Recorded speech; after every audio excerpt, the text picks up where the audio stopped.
Bonjour et merci d'être à l'écoute de Radio Centre-Ville. C'est Discutons Passion pour la prochaine demi-heure. Discutons Passion sur les ondes de Radio Centre-Ville 102.3 FM à Montréal. Également partagé sur le YouTube Discutons Passion d'Arnely Dubois.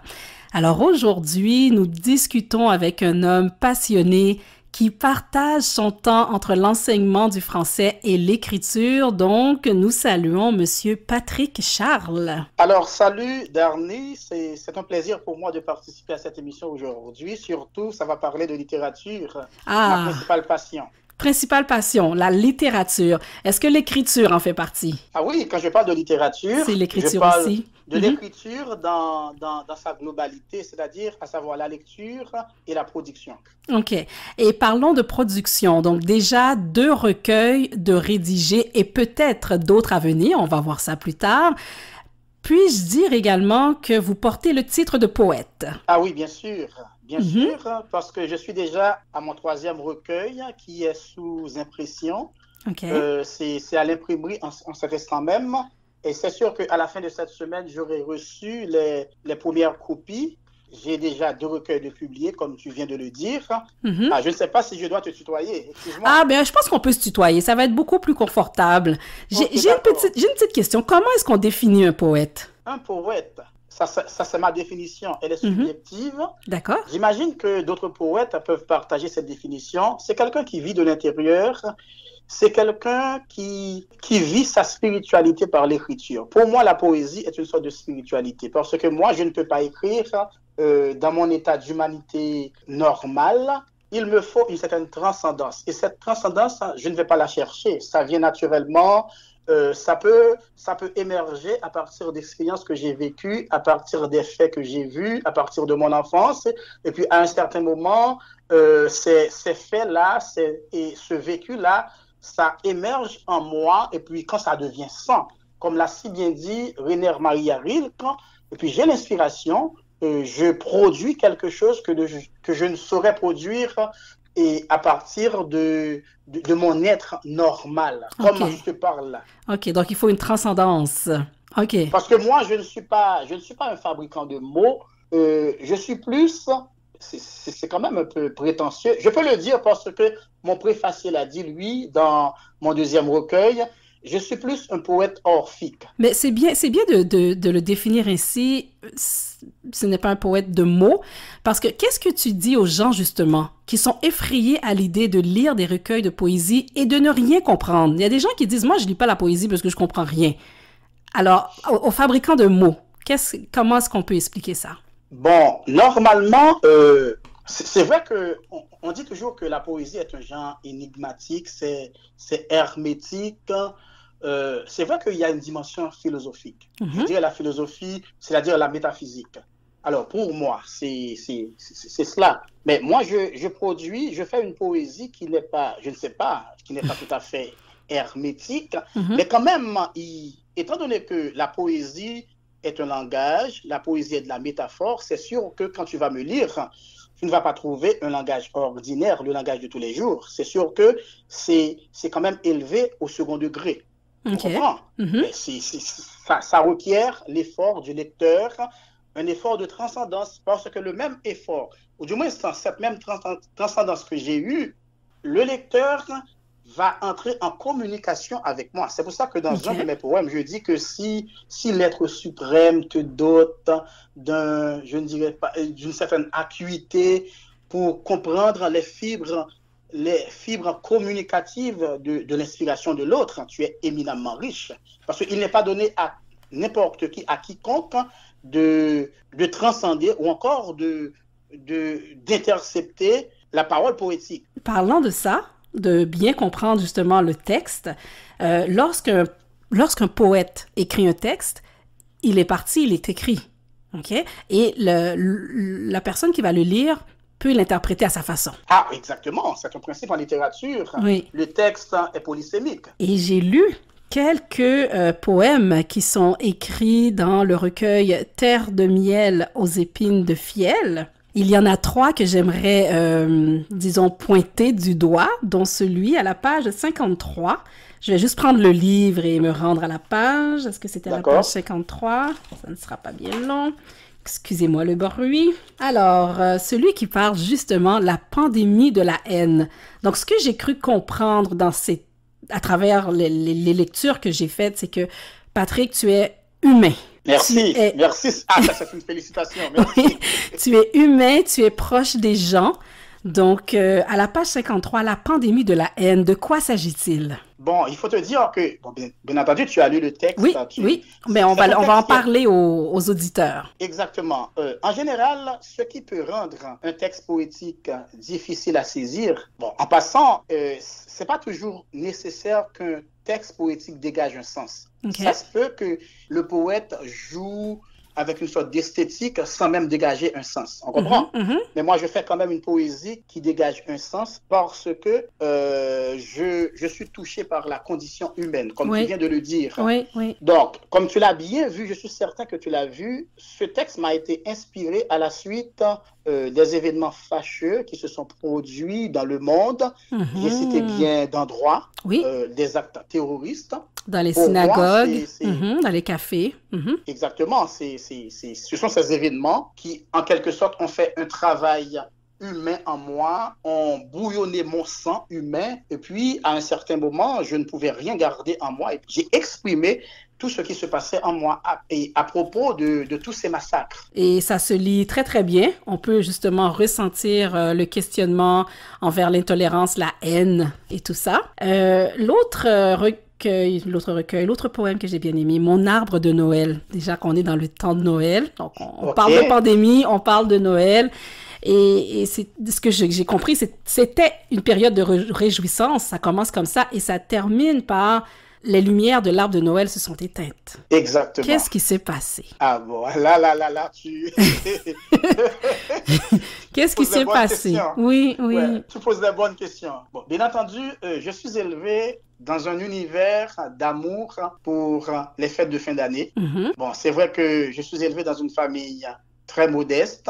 J'ai toujours tenu la jupe d'une femme qui s'est battue, une femme monoparentale. J'ai connu mon père, mais j'ai jamais vécu avec mon père sous le même toit. Donc, en quelque sorte, je suis un fils à maman. Et ma mère cultivait un amour très profond pour ces festivités-là. Tu sais, il y a certaines choses dans la maison. Par exemple, ce qui recouvrait la table principale, on avait quand même, ça s'appelle nappe, je crois, ou bien un tapis, quelque chose qu'on met sur la table. J'ai toujours vu ma mère, à chaque fête de fin d'année, utiliser une nappe qu'elle n'utilise qu'une fois par année. OK. Pour te montrer comment ce jour-là, c'était un jour merveilleux aux yeux de ma mère. Donc, j'ai observé tout cela et cet amour m'a été transmis, cet amour pour les fêtes de fin d'année, notamment la Noël. De toute façon, en général, tous les enfants aiment la Noël en général. On comprend? J'ai cultivé cet amour. Mais à un certain moment, mon arbre de Noël, si tu lis le texte de près, à partir du moment où je parle de ma mère maintenant, tu vas voir exactement cet arbre de Noël, c'est la métaphore de ma mère. Oui, avec la racine familiale. Donc, il y a des événements qui se sont produits dans mon premier recueil. Dans mon premier recueil, il y a un texte qui pourrait te servir de référent, c'est-à-dire de quoi je parle ou de qui je parle dans ce texte-là, quand je disais que toi seul comprenais le langage de mes silences. OK. Donc ça, c'est l'autre référent. D'accord. Donc ces deux poèmes-là se réfèrent à ma mère. Donc la lumière de l'arbre de Noël s'est éteinte pour toujours. Bon, quand tu vois pour toujours, tu comprends. Oui, tout à fait. C'est très profond. Troisième poème, Boire le présent. Donc vivre l'instant présent. Le passé étant ce qu'il est, le futur, il est devant. Donc, buvons le présent, vivons chaque minute. Exactement. Et dans ce poème-là, ça a été une occasion pour moi d'établir une sorte d'équilibre.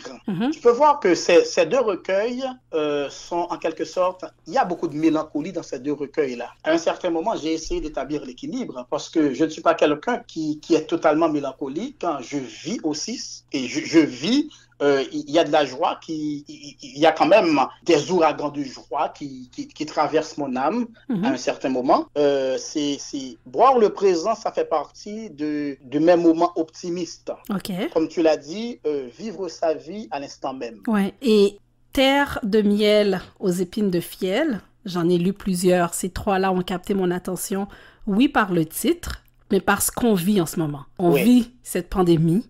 Nous sommes dans les temps de Noël. Et ce que je comprends, c'est que vivons l'instant présent à travers tout ce qu'on vit. Oui, c'est ça. Alors, et moi, je me suis dit que je me dois de vivre le présent à pleines dents. Je me dois de vivre le présent complètement, quoique ce ne soit pas toujours facile, parce que parfois on est envahi par un passé mélancolique, on est apeuré par une sorte de futur inconnu. Donc, c'est tout le long de mes deux recueils, il y a cette mélancolie du passé et parfois ce passé-là qui a des répercussions sur le présent. Parfois, ça peut rendre le présent mélancolique aussi. Et pour le futur, c'est comme un spectre. Je souffre, ou encore je souffre du spectre du lendemain. Donc, ça a été pour moi un moment de magnifier le présent. Ce que je propose, c'est qu'on prenne une pause musicale et à Discutons Passion, ce sont mes invités qui choisissent la chanson. Alors, qu'est-ce que tu proposes? Quel artiste, quelle chanson et pourquoi? Alors, la chanson que j'ai choisie, c'est une chanson de Mano Charlemagne. OK. Bon, je suis un mordu de Mano Charlemagne. Ce qu'il chante, ça me touche. D'accord. Tu as lu mes deux recueils. Tu pourrais voir ça facilement. Je suis quand même sur la même veine. Alors, la chanson que j'ai choisie, c'est Le mal du pays. Oui. C'est une chanson en français. Oui. Le mal du pays. Ah, mais quel beau morceau. Ah ouais.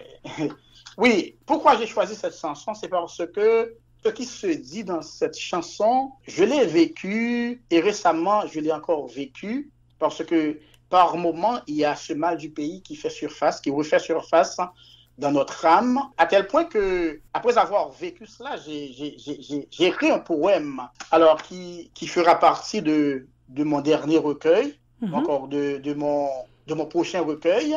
Okay. Donc, c'est pour ça que je choisis. Non seulement c'est un artiste que j'aime, mais la chanson, c'est ce qui se dit dans la chanson est vraiment ponctuel pour moi. D'accord. Alors, je propose qu'on écoute Le mal du pays de Mano Charlemagne et on revient tout de suite après cette pause musicale. Quand les princes du port gardent en main le sort ami, de milliers d'exilés mal du pays. Quand tu rêves la nuit exilé de ton île, entends-tu tous ces cris, ces rumeurs de ta ville? Les musiques dans les coups, les jaseries des commères, les enfants de Carrefour et les vagues de la mer. Toi tu traînes ta vie et ton mal du pays ami, le long de ces hivers tellement loin de la mer.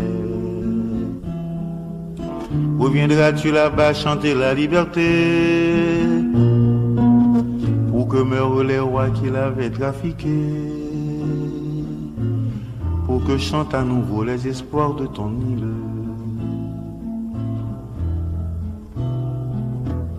Quand tu rêves chez toi, n'entends-tu que ces voix amies qui criaient dans la nuit en fuyant les soldats? Les rumeurs de bataille, les accords de mitrailleux, les violons de la peur qui font grincer le cœur, les cagoules dans la nuit accompagnés de cris de familles séparées de leurs fils bien-aimés. Toi tu traînes ta vie et ton mal du pays ami, le long de ces hivers tellement loin de la mer. Reviendras-tu là-bas chanter la liberté, pour que meurent les rois qui l'avaient trafiqué, pour que chantent à nouveau les espoirs de ton île, pour que chantent à nouveau les espoirs de ton île. Merci d'être toujours à l'écoute de Discutons Passion. Nous rencontrons Patrick Charles. Patrick Charles, le prénom c'est Patrick, j'imagine. Oui, bien sûr. Parce que sur les deux recueils, c'est écrit Charles Patrick. Donc moi, Ouais, ça, j'hésitais. c'est une longue histoire. Je vais te raconter. Quand je devais éditer, quand je devais publier mon premier recueil, le premier recueil, c'est Human Identité. Et puis, c'était vraiment pressant parce que je me disais qu'en 2018, je vais me lancer dans la publication parce que c'est quelque chose que je ne voulais pas faire. Bien longtemps, on me conseillait de publier, mais ça ne me disait pas grand-chose. Et puis, en 2018, je m'étais vraiment décidé à publier. Et puis, j'ai contacté le premier éditeur que j'ai contacté. Il m'a répondu. C'est un éditeur qui se trouve au Nouveau-Brunswick. C'est les éditions de la francophonie. Okay. Je me suis lancé dans l'aventure. On a suivi toute la procédure. Au moment où l'éditeur m'a envoyé le PDF pour que je donne mon approbation, c'est le bon à tirer. Et puis, j'ai bien vu que l'éditeur a commis l'erreur d'écrire Charles Patrick. Alors, moi, c'est Patrick Charles. J'ai bien vu l'erreur. À un certain moment, j'allais demander à l'éditeur d'inverser parce que c'est Patrick Charles. Tout à coup, j'ai eu une autre idée. Je me suis dit, bon, si ça peut rester comme ça, pourquoi pas? Parce qu'il y a Charles Baudelaire, il y a Charles Trenet, il y a Charles Péguy, il y a Charles Darwin, il y a Charles Aznavour. Oh, donc on met Charles. Et puis, j'ai fait une autre réflexion, étant donné que moi, dans mes moments de production poétique, je suis quand même, mon être est quand même inversé. Je le dis, c'est l'inversion de l'être. Je me dis, pourquoi ne pas inverser mon identité en tant qu'écrivain? Okay. Bon, si ça peut passer comme ça, je le laisse. Okay. Par contre, les deux premiers recueils sont édités sous le nom de Charles Patrick, alors que le troisième va être édité sous le nom de Patrick Charles. Ah ben là, ça va mélanger les gens, là. Charles Patrick Charles, c'est la même chose. Mais tu sais qu'il y a un écrivain haïtien, c'est Christophe Charles. Lui, selon le genre, il publie et alors, il a plusieurs noms. Un nom pour chaque genre. Donc, c'est pas un problème. Charles Patrick Charles, c'est pas un problème. D'accord. on va s'en souvenir. Parlons rapidement, justement, de Humanidentité. D'où sort ce nom? D'où sort ce titre? L'humanité, l'identité humanitaire, c'est quoi? Ok, d'accord. Humanidentité, c'est un mot valise que j'ai formé à partir de humanité et identité. Ok. Donc, comme je te disais au départ, la condition humaine fait partie, c'est-à-dire c'est la toile de fond de mon œuvre, de mes écrits. Et même dans l'avant-propos du premier recueil, je le dis, la condition humaine risque d'être toujours dans mes productions subséquentes. Parce que je me connais, je sais que c'est quelque chose qui m'interpelle. Donc ça, c'est l'humanité. Et puis l'identité, pour moi, l'identité, ça fait partie, ou encore le respect de l'identité, ça fait partie du respect qu'on doit à l'être humain. Okay. Parce qu'il s'est construit à partir d'un ensemble de coutumes, un ensemble de pratiques, un ensemble de croyances. À un certain moment, il faut, si je crois respecter son humanité et que je ne respecte pas son identité, donc je ne le respecte pas vraiment. C'est pour ça que j'ai fait une imbrication de l'humanité et de l'identité. Ça me donne humanidentité. Super, super. Et à travers ce livre, moi, je vois que le poète rêve d'un humain juste, rêve au bonheur, à la gentillesse de l'homme. Surtout le texte « Offrir des roses tous les jours de sa vie ». Oui, alors comment serait la vie si l'homme, tout au long de son existence, faisait du bonheur de ses frères sa priorité première? Tu lis bien, toi. Mais moi, ce que je me dis, c'est qu'il y a des gens qui se lèvent le matin et je me demande à quoi ils pensent parce que ce sont des gens qui s'amusent à faire du mal, à détruire, à écraser, à diminuer ses frères et sœurs. Donc, justement, un livre comme ça doit porter à réflexion sur la réalité humaine, justement sur qu'est-ce qu'on peut faire pour rendre notre voisin, les gens qui nous entourent, heureux. Tu sais, Danny, ce texte-là, je l'ai écrit un 14 février. Ah! Oui, c'est ça. On avait l'amour dans l'air. Oh là là! Et moi, je pensais surtout à l'amour agapé, l'amour entre frères et sœurs, l'amour entre les êtres humains. Voilà. Et c'est ce qu'on a de besoin, c'est ce que ce monde a de besoin. Donc, je pense que ces deux recueils-là arrivent vraiment juste à point avec ce qu'on vit. Si on parlait du prochain recueil qui est à venir, Donc, nous sommes à la mi-décembre. Il s'en vient quand, ce bébé? Ah, non, normalement, je peux me réveiller demain matin et voir ma boîte devant ma porte. OK. Parce que depuis la semaine dernière, depuis lundi dernier, c'est parti en imprimerie. Donc, à tout moment, ça peut arriver. Et les gens qui sont intéressés, justement, à se procurer l'un des 3 ou tous les 3, comment ça se passe ces temps-ci? Déjà on est en semi-confinement, est-ce qu'on peut les commander en ligne ou est-ce qu'il faut se rendre en librairie? Comment ça se passe? Bon, on peut les commander en ligne via le site de l'éditeur. Par exemple, mon éditeur, et pour Terre de miel aux épines de fiel, c'est Distribu Livre. Dès qu'on se rend sur le site de Distribu Livre et que quelque part, on vous demande d'écrire un titre, vous allez trouver Terre de miel aux épines de fiel. Humaine Identité, c'est chez les éditions de la francophonie. Donc, si on se rend sur le site de l'éditeur, on peut écrire le titre et puis on va trouver le texte. Maintenant, le moyen le plus facile pour trouver le texte, c'est de rentrer en contact avec moi parce que moi, j'ai des exemplaires aussi. Donc, et moi, je suis sur les réseaux sociaux, par exemple sur Facebook, c'est Patrick Charles Poétique. Moi, je mets Poétique parce que j'ai quand même un prénom et un nom commun. J'ajoute Poétique pour me différencier des autres Patrick Charles. Pas parce que je suis vraiment d'une différence supérieure par rapport aux autres, mais c'est juste pour que les autres puissent me joindre. Patrick Charles Poétique. Et puis, on me contacte sur Facebook et puis ça va se faire. Patrick Charles Poétique. L'avantage de commander avec moi, c'est que je vais dédicacer. Je dédicace et puis j'envoie cela à la personne. Moi, en général, je conseille aux gens de me donner une adresse à domicile. Non, pas à domicile, une adresse au travail ou bien une adresse postale ailleurs, parce que c'est pour mettre la personne en confiance. Non, je comprends. Quel est le titre du 3e livre, le 3e bébé? Ah, le titre, c'est Les murmures du silence. Oh là là! Les murmures. Les murmures du silence. Il nous reste plus grand temps, là, mais rapidement, là, c'est quoi, là? Ça sera un secret? C'est quoi, là? Bon, c'est pas vraiment un secret. Alors, je peux juste énumérer les thèmes qui sont abordés dans ce recueil-là. Naturellement, le silence, c'est le thème principal. J'adore. Le silence, je parle de la force du silence. J'aborde le silence comme étant, c'est-à-dire un moyen de quelque chose qui précède la création. Donc, le silence est intimement lié à l'art, à la création, parce que moi, je suis inspiré dans le silence. Dehors, quand vous voyez qu'au dehors, je garde le silence, c'est qu'à l'intérieur, il se passe quelque chose en moi. Et j'ai même dit que le silence n'existe pas. Parce qu'il y a toujours un bruissement de feuilles dans les champs de l'être. Tout à fait, tout à fait. Je parle de la poésie, je parle de l'art, je parle de l'eau également, parce qu'il y a un parc juste à côté de chez moi. Souvent, j'y vais, je fais des balades, puis ça arrive que le lac, que l'étang qui s'y trouve, ça m'inspire quelque chose. Tout à fait. Et j'ai un côté surréaliste aussi, un côté utopique. Parfois, la lune peut m'inspirer.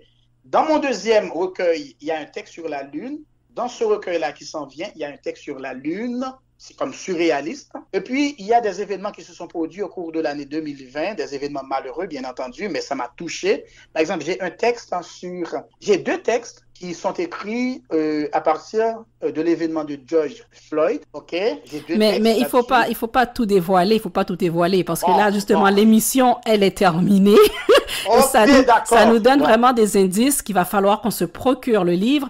Tout simplement se rendre sur la page Facebook Patrick Charles Poétique. On peut rentrer en contact avec toi, on t'écrit et on voit comment on peut se procurer les recueils.